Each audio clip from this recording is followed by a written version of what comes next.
Good morning.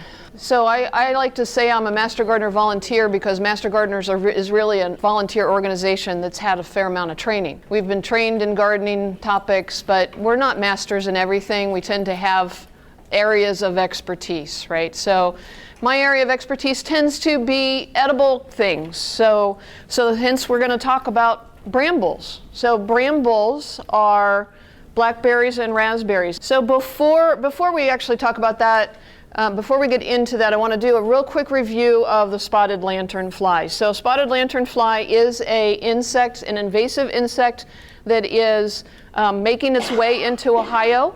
We have not had breeding populations within Lake County yet, but we know they're coming because they're around us, right? They're in Cuyahoga County, they're in Geauga County.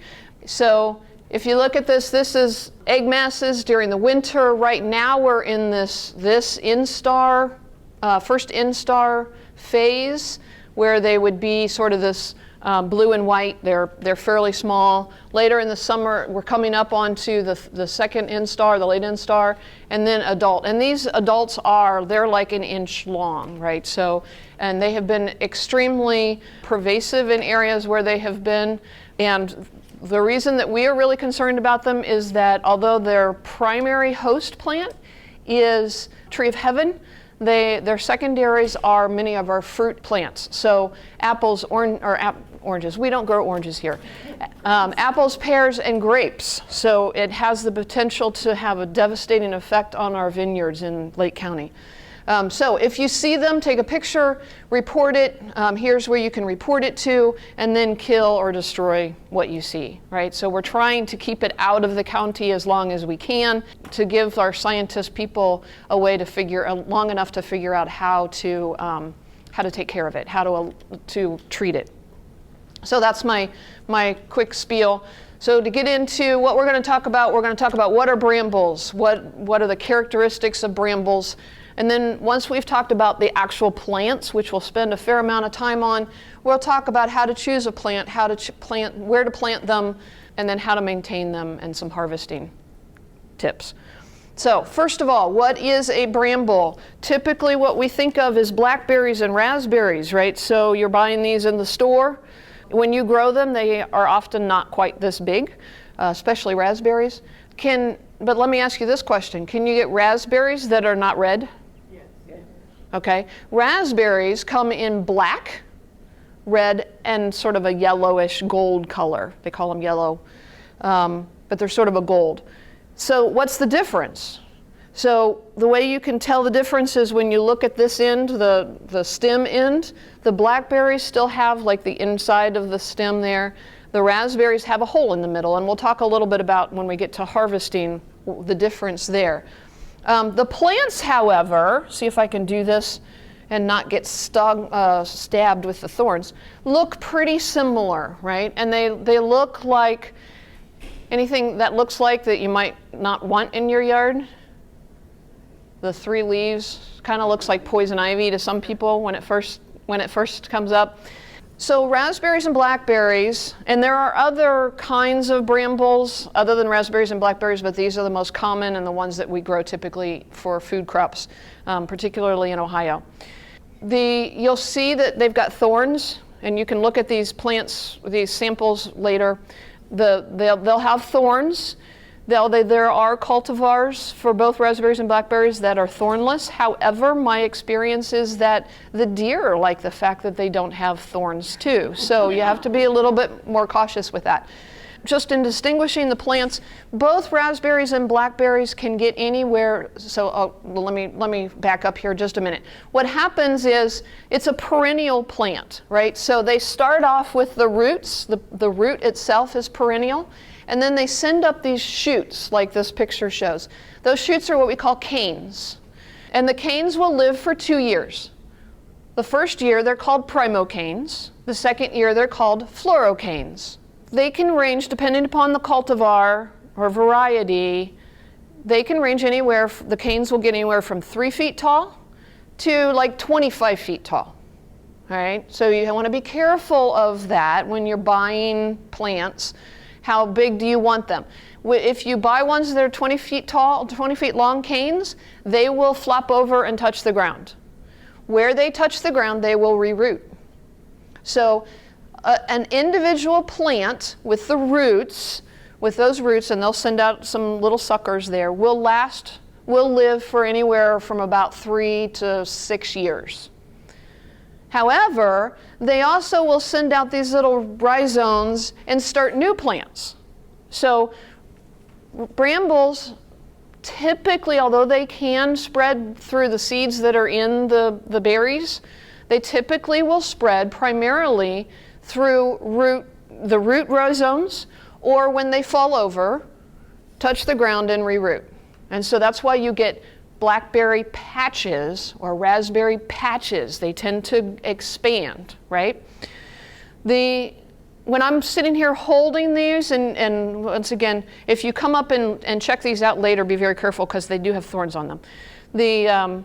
The raspberry is more of a round stem, whereas the blackberry is sort of a squarish stem, and it's a little stiffer.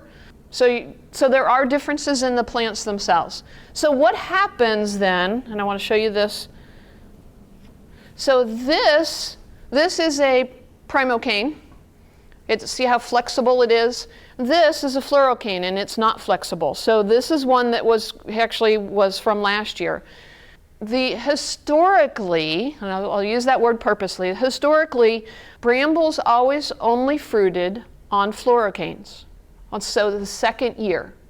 So the canes come up, they look like this, they look really pretty, but they don't produce any fruit.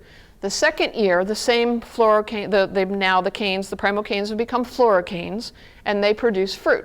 They'll bloom. My blackberries are blooming right now.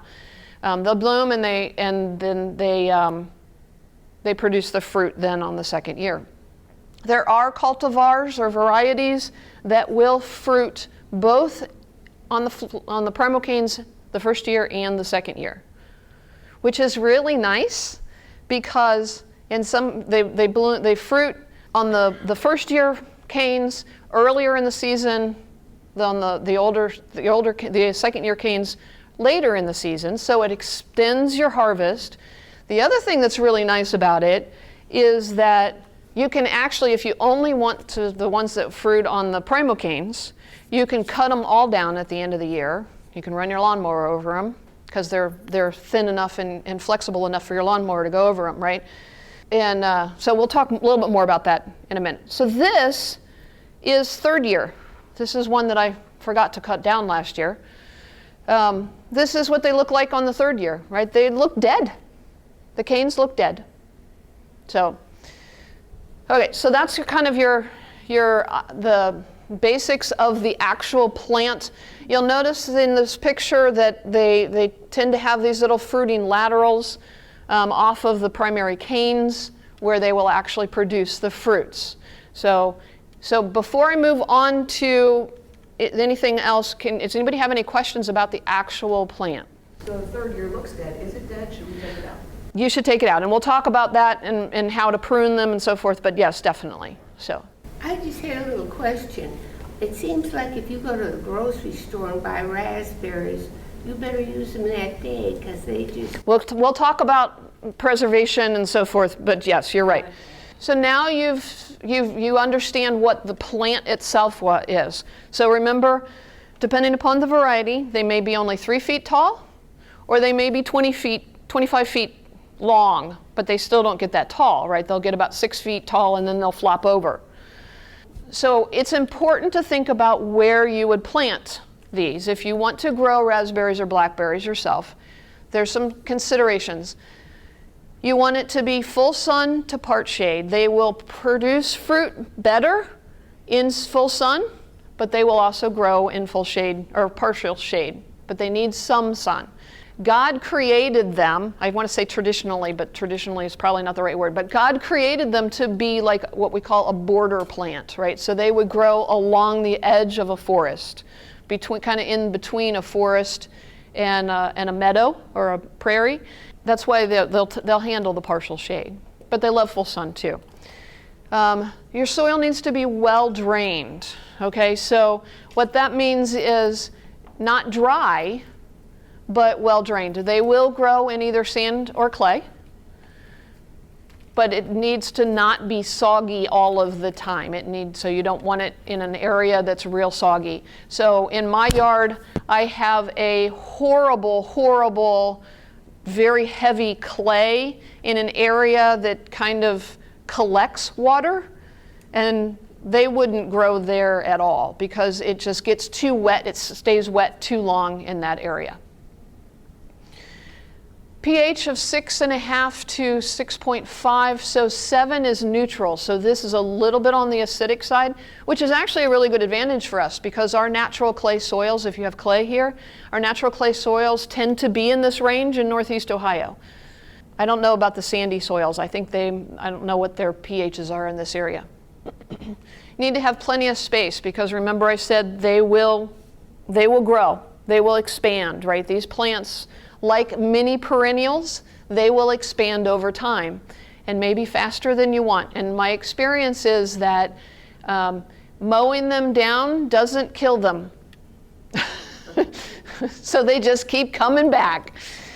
Another thing to think about is, and we'll talk a little bit more about this in a few minutes, but avoid areas where there are you want to avoid potential for diseases, okay?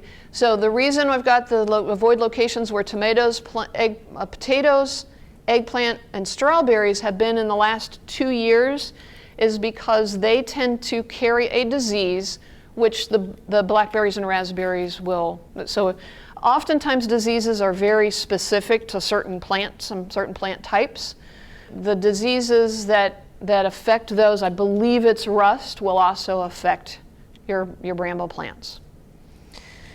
Same thing for wild brambles. If you've got wild brambles in the area around you, and they recommend not purposely planting these within 600 feet of other wild blackberries or raspberries because they tend to not be disease resistant, and so therefore you'll end up with diseases. And you definitely, if you've had a blackberry or raspberry patch that was diseased with certain diseases, some of those diseases will last in the soil for up to 10 years after you've removed the plants. So you want to be careful of planting where you've had them before as well. And then root containment. And I just put this on here because if you want to make sure that your blackberry patch or raspberry patch doesn't keep expanding, you may want to put it in a place where you can actually keep it from expanding. So putting some sort of edging around your bed where you've got them, plant them into a raised bed, something like that. So it's just a consideration to think about because they will expand like many of our perennial herbaceous plants. They will keep growing. They will keep going out. Choosing plants. All right, so your first question is, do you want blackberries or raspberries? They are different, right? Remember we talked about, and you probably know from buying them, they taste different. Different varieties within blackberries also taste different. Different varieties within raspberries taste different. Yellow raspberries tend to be the sweetest of the raspberries, but also the less prolific as far as producing berries, and less disease resistant, so more prone to diseases. Black raspberries tend to be the easiest of raspberries. Actually, black raspberries are the most, my experience is black raspberries tend to be the most disease resistant of the three. So, and I'll give you some cultivars later if you want that are recommended for our area. Purchase from reputable nurseries with disease-free plants. Again, you don't want to bring those diseases or pests, insects into your garden, right? You want to start with something new. So we do not recommend that you get blackberries and raspberry plants out of the forest or from a friend. That you actually go and buy them from somebody who's going to certify that this particular plant that you're bringing in and it doesn't already have diseases in it. Since I already have wild blackberries around me and raspberries around me, I have not followed that rule. just because I can't control what I already have. So I've actually propagated some of the wild ones that were already growing in my yard. So in this particular location.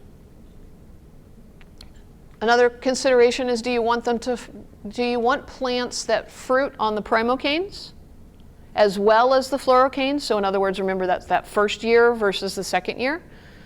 As we said, they will flower and fruit. If they flower and fruit on the first year canes, they will also flower and fruit on the second year canes. If they don't, then they will only flower on the second year canes, and then those canes will die, right? So it depends upon, they'll fruit longer of the season, but so you have to think about that. How do you want them? Do you want thorns or thornless? So as I said, the thorns can be very, particularly with blackberries, the thorns are big. They can be very painful. Raspberry thorns seem like they are softer, but they also are painful when you get into them. So if you want thornless, so you're not fighting that yourself, if you have deer, the deer like them better because they don't like to eat the thorns either, right? So think about that. Plant size. How big do you want the plant? How tall do you want the plant? Again, if you've only got a 3-foot high raspberry plant, it's not going to fall over, and you don't need to trellis it. You don't need to give it some additional support to keep it upright or prune it as much. If you've got a 20-foot long one, you will probably get more fruit because you've got more cane for them to fruit on, but you've got to do a little bit more work. You've got to trellis them, you've got to prune them or whatever to keep, otherwise they will flop over, and then you can't get through to get to the center because now your patch is the size of the seeding area, right? So that's another consideration to think about. And then one other thing to think about is that often many of our blackberry species, some of the blackberry species do not fruit, will die at -10 degrees in winter. So if that is a fluorocane fruiting plant variety, and we get down to -15, it's going to kill that, and you're not going to get any fruit that year, right? So how often does that happen? Is that a risk you want to take? That's up to you, but you will end up with some years not getting fruit if we've had a cold snap in our winter. And it doesn't take long. It only takes an hour for it to be below that temperature, half an hour, for it to kill that cane. Okay, so to plant. When you buy a plant from the nursery, you will get, if you remember back to that original picture that had the roots and the canes coming off of them, you will get the one root set in a pot. Okay, most of the time. It depends upon where you're buying it, but typically we buy from nurseries and our plants come in pots, right? So you want to plant them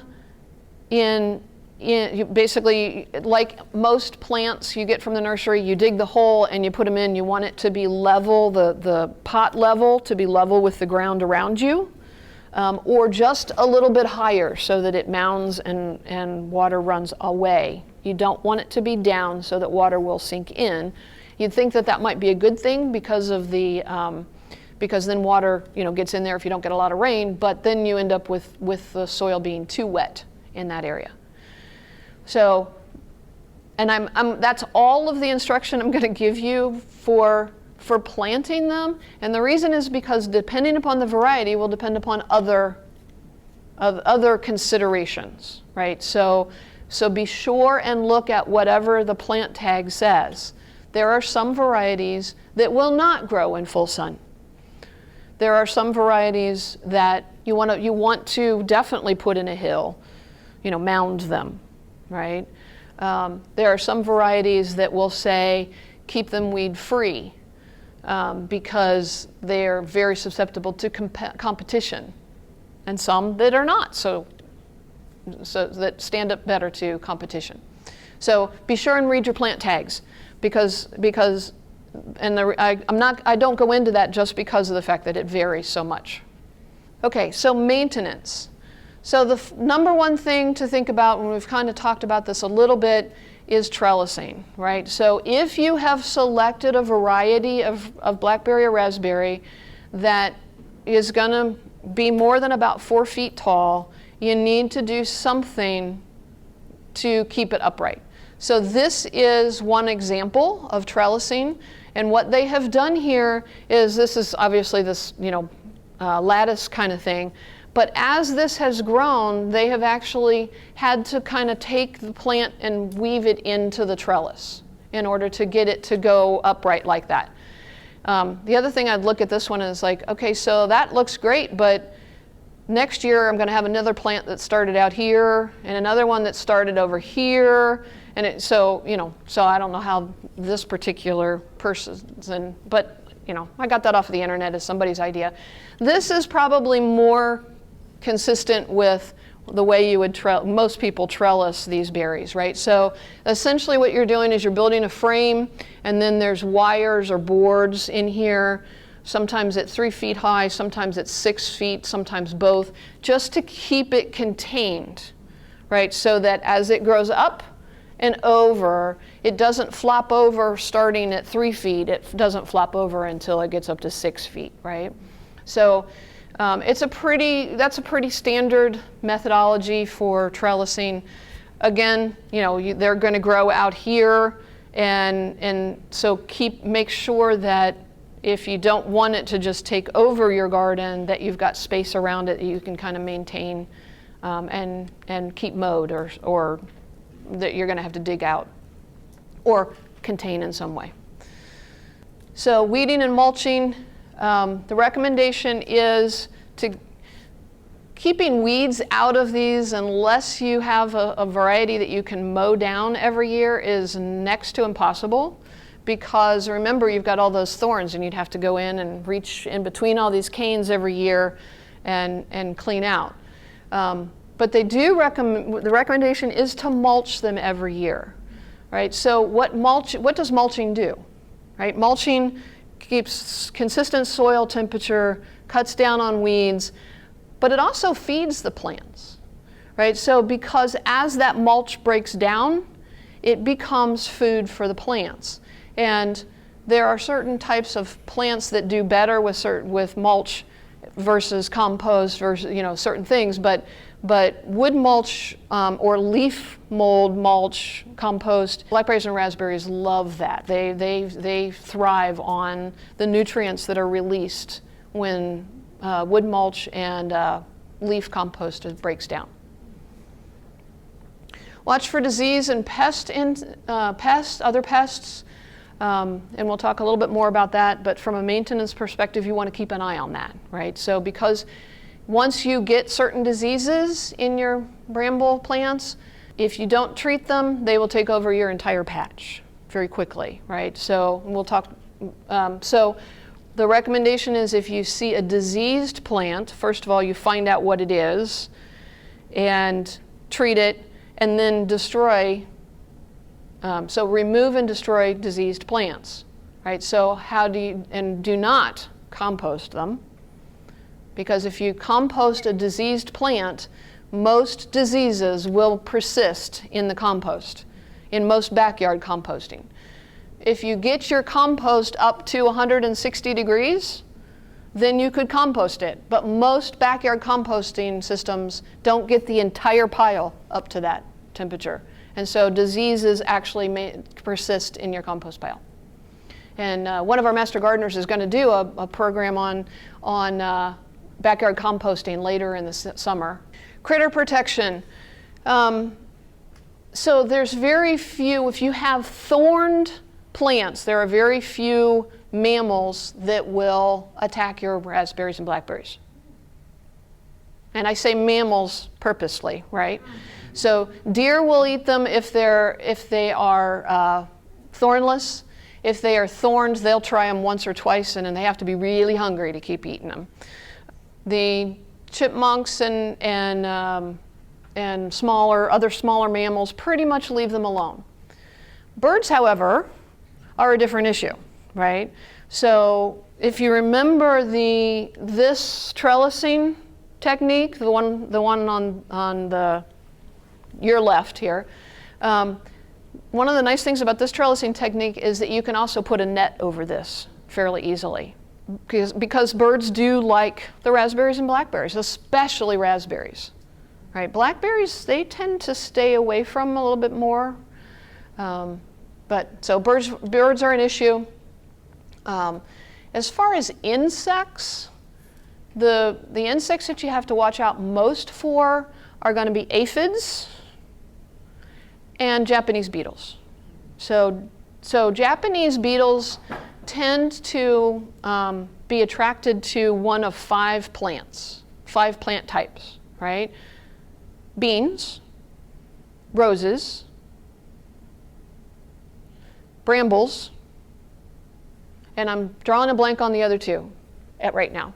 But the point is that brambles, blackberries, and raspberries are one of their favorite food sources. So just be aware that Japanese beetles might be an issue with blackberries and raspberries. Pruning. Okay, so let's talk a little bit about pruning. So the first rule of pruning is that after you want to get rid of all of these, right? So this is the second. This is after the canes have died, right? But there's still thorns on this, right?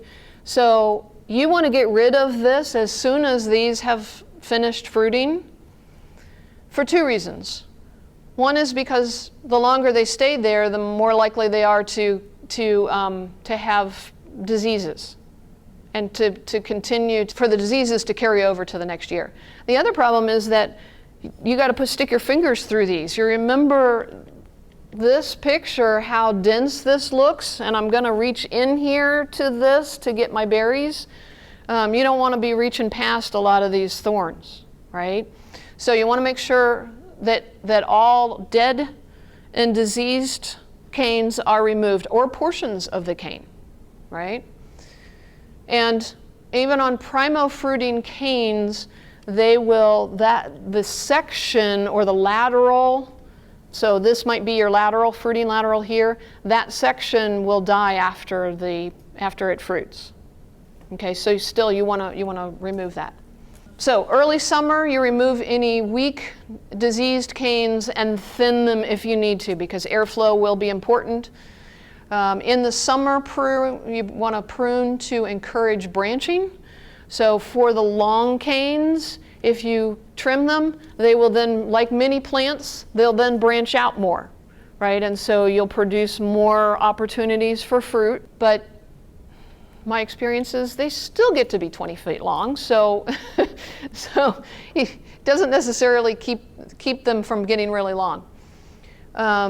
In the fall, then you would remove all of the floricanes to the ground. So remember, the floricanes are the ones that have already fruited. They're the second year canes. And then if you've got primo fruiting canes, you remove the portion of the cane that fruited.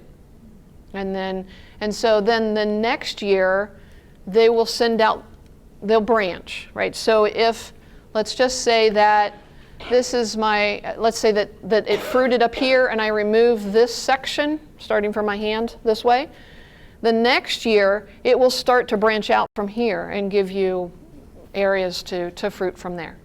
Okay, so I had this nice nifty little picture that I didn't really talk about. So this is the fall crop that you're now going to cut off about here. This is the new crowns, and then you've removed the canes all the way to the ground after the second year. So diseases. The best disease treatment is prevention. So just like ourselves, the best disease treatment for ourselves is to live a healthy life, right? They tell us to eat right and get good sleep and exercise and all that kind of stuff. The same thing for plants, right? We're going to try to prevent the diseases from ever occurring. So the first thing is to choose resistant plants. Disease-resistant plants, don't get them from your neighbors who may already have diseases in their yards. Keep the wild berries away. Part of the reason for the 600 feet is that birds like to carry the berries and the seeds and so forth, and so then they will bring them into your plants, your purposeful plants. Buy disease-free plants from nurseries that certify that they're disease-free. Plant in the right conditions. Prune correctly, as we've already talked about. You may need to remove some canes, some primocanes and fluorocanes, just to get airflow within your patch, or to get through it. Remove and destroy any diseased canes, and then remove any wild plants. So I'm not going into particular diseases, but two that I have seen happen. One, actually the berry itself, and this is one that this is the one that will persist for 10 years in the ground. The berry itself, if you remember on in your berry, you've got all these little circular parts, right? So I don't know what those are called, but in the blackberry, the seeds are in each one of those little things, right? What happens in this particular disease, and I don't know what it's called, is that each one of those little circular things gets really big. And you think, oh, that means that there'll be more to eat in the whole berry, but you'll end up with 4 really big ones and nothing else, right? And so that is a disease. And then the other one that I've seen here, and is pretty persistent in my yard anyway, is one where the leaves all get really shriveled up. And that's another disease. That one will persist for 2 years in the soil. So it does affect the fruit production, right? So what I've been trying to do with that one is just remove all of the diseased plants in hopes that it will eventually go away, but I don't know if I'm succeeding or not yet, to be honest. But that's my own experience, and I've not looked that one up. If you have diseases, the best way to do that to find out is to actually get it tested. To find out what the disease is and how to treat it. There are sprays and so forth that you could use to treat some of these. Personally, I tend to shy away from that as much as possible. So I tend to try more organic methods for solving these problems, like move my plants to another location for 10 years. But this is the Master Gardener helpline. It is manned on Tuesday mornings, so if you've got a sample, or you can take into the extension office, you can take a sample of your plant or pictures of your plant, and they'll help you diagnose what the problem is. They may need to send it off. It may ask you actually for a physical sample, a physical piece of plant, right, that they can then send off to a lab to test, to see and then they'll come back with a recommendation. You got it? All right, harvesting. Tips for harvesting. First of all, know what color your fruit should be when it's time to harvest, right? So that's true of any. You go to pick tomatoes and, well, my tomato didn't turn red. Well, my tomato's not supposed to turn totally red, right? Same thing is true with raspberries and blackberries. Know what color it should be, right? So because remember, not all raspberries are red, right? So know what color it should be know what time of year it should be ripe, because then you can start looking for it, right? So I went out yesterday to weed my strawberries and went, oh look, I forgot, it's strawberry time. I need to be picking my strawberries, right? So probably the best advice I ever got for picking raspberries and blackberries is they should be, and apples too, by the way, they should be easy to pick. If you have to force them off, they're not ripe yet. So remember that this, let's see, did I show this? Yeah. So raspberries have this little hole in the middle because it leaves this little white part behind when you pick it. And if it doesn't, that fruit was not ripe, right? So it should just come off very easily off of that. Blackberries doesn't leave that behind, but it also should come off fairly easily, right? So if you have to work at pulling them off, leave it. So what I do when I pick raspberries is I just kind of grab it, I pull it gently, and if it doesn't come, I go on to the next one, right? So Okay, so you asked about preservation. Okay, so remember, so the question that you asked was, it seems like when you buy raspberries in the store that they go bad within a day. Well, remember, the raspberries you buy in the store were probably grown in Honduras or Florida or California or somewhere, and they've had 3 days of shipping time to get here, right? So raspberries and blackberries you should use, freeze, or preserve within 5 days of taking them off of the vine, off of the cane. All right, so if you have purchased from them from the store, you're already probably 3 days into that 5 days. Right, so just think of that, right? So so what do? I've gone out to my raspberry patch and picked an entire gallon Ziploc bag or a whole bucket of raspberries all at one day. What do I do with them? Right, I can't eat all of those. So if you're only getting a handful, you know what the half-life of a berry is, right? The time it takes to get from the plant to the kitchen to your mouth, right? So it's so I picked a handful of strawberries yesterday, and then I went all around and did some other things in the yard, and they never made it into the house because I'm like, I might as well eat them, right? I only have a handful anyway. So with raspberries and blackberries, they are very fragile. And that's one of the reasons too why when you buy them in the grocery store, they do this little tiny container, right? Because they're crushable. So you don't want to get a lot of them, particularly those big red raspberries are very crushable. You'll find that the smaller the berry, they're not as crushable. So that will help. So use them. Use them however you want. You can make wonderful jams and jellies from them. You can make berry pies. My favorite thing to do with them is to freeze them whole, right? So what I do is I take just like a cookie sheet, and I lay them out on the cookie sheet and stick them in the freezer for 4 hours or so. Take it out, take them off the cookie sheet and put them in a Ziploc bag. Right, and so then I use them then in cereal and pot baking and so forth later. But yeah, you really can't get around the fact that the shelf life of raspberries and blackberries is fairly short. So you either have to do something with them or eat them. So, recommended varieties for raspberries, and this comes from Purdue University. So Purdue is, Fort Wayne, Indiana, right? So this is pretty good for our area as well. You'll notice that the black raspberries, these are midsummer fruiting plants. This Nuot one will fruit early in the season on the primocanes, and then in the fall on the fluorocanes. So again, that extends the harvest a little bit. The red raspberries, same thing. So these are summer, and then these are fall.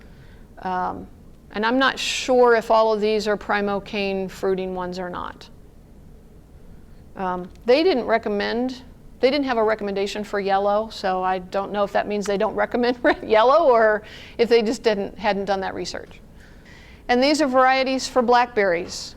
So you've got some erect thornless, semi-erect thornless, thorny, primocane fruiting. So the one that I have, the only one of these that I know I have experience with is the triple crown one, the semi-erect thornless triple crown. I know because of my own personal experience, this one is not. It will die at about -5 degrees. Because I lost my harvest a couple of times when it got down to below -5. And although it says semi-erect, these canes were like 20 feet long. So I really had to work at keeping them contained, right? So think about that, right? As you work towards, how are you going to maintain it? Okay, That's the end of what I have. So does anybody have any additional questions? Did I answer all of the questions? Did I answer your question? Yeah. Yes. Okay. You got it. I covered it? Okay. Brittany? Okay, so you're talking about how you have to reach through all these things and thorns and all that stuff. Just practically, are there any particular gloves or gardening, just things that you wear or things like that that you would recommend for dealing with plants with thorns? That is a great question. So nothing that I have found is foolproof, but what I tend to use is one of two things. So I have a denim shirt that it doesn't tend to get stuck on them quite as readily as some of the more looser things, so I will put that on. The other thing that I have is you can buy these, just the sleeves, which are usually fairly, it's a lighter weight material, but it's silky and smooth enough that it doesn't tend to catch as much. But if you grab a hold of the plant, you're still going to get, I haven't found a pair of gloves that won't, I can actually grab a hold of the plants. That are, even the rubber covered gloves, you grab a hold of them and it'll go through that. Gotcha. So, but I find my denim shirt or my sleeves do pretty well on the arms. Okay. So great question. Yes. Is now a good time to plant plants you buy? So that's a great question. When is a good time to plant them? Yes, you can buy them and plant them now. Make sure you will need to keep them well watered for the first year or so, especially if you're planting them later in the summer. Typically, the best time to plant brambles would be May or June. So yeah, we're June, so yeah, this would be a good time. What about feeding them? Like do they need fertilizer or? Mulch or leaf mulch or yeah, so that's really all you need. Either dead leaves or wood mulch every year. Yeah. Any hope for folks who do not have a yard or who only have a small patio space? Are brambles within the possibilities of growth on a patio or I know you said raised beds are possibilities. Mm-hmm. What about a larger, maybe raised bed or like one of those larger boxes or something like that? Any hope, do you think? Okay, so the question is there any hope for somebody who doesn't have a yard and for container gardening? Raised beds are definitely an option. Larger containers are an option. So the roots of these plants typically are about 6 to 8 inches deep. Right, so a fairly shallow system would work, other than the fact that you want something heavy enough that when you get all of these canes up, it's not going to fall over, right? You can grow a single plant in a pot for about 2 years before it will get too root bound in just a single pot, right? But you can. Ballpark, how many plants do you have? Like how many plants, like if somebody said, hey, I really want to make sure that I can make 5 pies a year from my berries in the summer, or maybe 3, but realistically, how many berries can one expect if they're growing in the typical good conditions? So it depends upon the variety. Okay. And typically they will say it's, each plant would be somewhere between, depending upon the variety, somewhere between 2 and 7 quarts per plant per year, per season. Now, remember that if we go back to this picture, the first picture I had, this picture, right? So this is one plant, and this is now another plant, right? So this is now 2 plants, and so that would be per plant, right? So I'm cheap. I tend to buy one and let it expand. So, because yeah, that's just the way I am. I only get a couple of quarts the first season, and then then it grows over the time. I got you. So, great question. Somebody else had a question? Yes. So what happens, okay, let's say that you start with a plant or two, and then sooner or later it gets to be just like too much. You're like, I can't maintain this thing, or you move into a house that already has one that you don't want them. Like, when you're done, what do you, can you like just like cut them down and mow them over? Like, will they go away sooner or later? So What do you do? blackberries will not just go away. Raspberries depends upon the variety. So what you have to do is one of two things. You can either spray it or you can dig it. So dig each one, but you would have to dig each one of these out, right? And so what happens is, unlike some plants, like we were talking earlier, we were talking about some invasive plants that we have in our yard, unlike something like mint, that if you leave even the smallest part of root, it will regrow. That's not true with these. So you pretty much, if you get the main root mass, you'll get it. So, but if you've got a lot of them, that takes a lot of digging. So like, would you mow them like every week? Would that like keep them down, or? you can if they don't, but they will continue. You have to keep them well done, and it takes several years to really get rid of them that way. So, but any broadleaf herbicide will also take care of them pretty quickly. Yeah. Yeah. So just be careful and make sure that you read the instructions on using broadleaf. I have to say this, right? Make sure that you're cautious and everything, and remember that broadleaf herbicides will kill everything that's not grass. So, right? Any other questions? Okay. Thank you guys for coming.